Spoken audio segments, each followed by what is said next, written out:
Thank the ranking member. Now yield 5 minutes to the gentleman from South Carolina, Mr. Ralph Norman.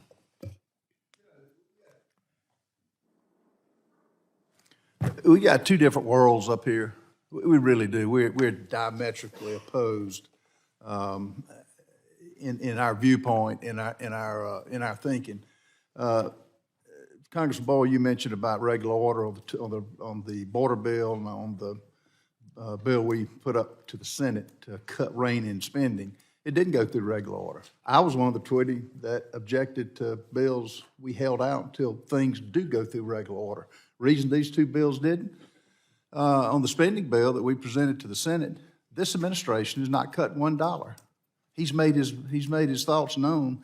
No cuts, clean debt ceiling raise, which is insane. A lemonade stand run by a 12-year-old can find cuts, at least $1. This administration doesn't. What does his budget do? Biden's budget, $2 billion more, just a few, to increase regulations of the firearms industry. $512 million to provide money for abortion services to the Department of Health and Human Services. $3 billion for, quote, marginalized communities to promote advanced gender equity and equality. It goes on and on. So that's why the two bills didn't go through. On the border bill, there's no reason to have a debate. This administration is opening the doors to every country in the world to come into the United States, which has never been done. And the sad part about it, when the cities start hollering like New York did, that they're out of money, they're going to come to the federal government. Guess what? The federal government has no money to spend. Mr. Dudagupta, I heard your comments, which really were amazing, that you would make the statements that you've made. Just raise the debt ceiling. Corporations need to pay more tax. Have you ever run a small business? I run a small nonprofit. Nonprofit. Have you ever had a business where you had to hire employees? That's what I do. Your agency is supported by the profits of companies and the small businesses. Am I wrong? Yes, I'm right. It's supported by foundations, individual donors. Here's what I'd suggest you do. Get out on Main Street America.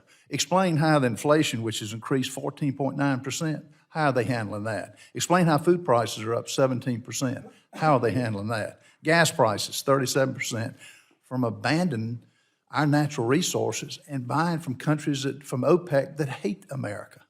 Let them explain that to you. Real wages have decreased by 3.5% because of inflation. Why do you think the rating for this administration is so low? His policies are insane, and it's tearing the country down. Now, we have a lot of hot air and wind up here, too, in Congress. We're going to take action on cuts. And thank God the leverage on the debt ceiling. The Democrats in the Senate have got some consequences. Let them not put forward their plan. I heard not one plan that you offer. It was just criticisms. Let them put it in writing, as businesses have to do, on what their plan to solve this crisis. Now, I assume, corporations, I don't know whether you understand it or not, but corporations don't pay tax. It's the people that pay the tax. Corporations don't pay it. So I think that where we are right now, if your house is on fire, you don't put a rearrange of furniture around the pool. And that's what this Republican-led House, which is in charge of the purse strings, is going to do, one way or another. And I'm tired of the talk. We're going to put it forward. And I've yet to hear a plan by this administration to offer any solution other than just spend more money. It's an insult to the American people, and it's an insult to our military, and it's what they're attempting to put us in a bind by more spending is going to shipwreck this country, along with every other thing that this administration has done. Ms. Gretschel, I was very impressed with your proposal about putting together a group to oversee the fraud and abuse. Would you go into how we would implement that?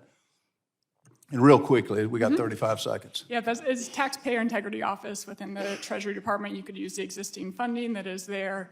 And the biggest thing is that they need to have the authority to impose the consequences. A thought would be to put a panel of business people who have no agenda, who don't have to answer to the lobbyists, who can say, this makes sense, and question everything. That's what this country needs now more than ever. Thank you all for what you're doing, Mr. Ebel and Paige. I wish we had more time, but you're a voice of reason and a voice we're going to consider. Thank you so much. You're back. Thank you.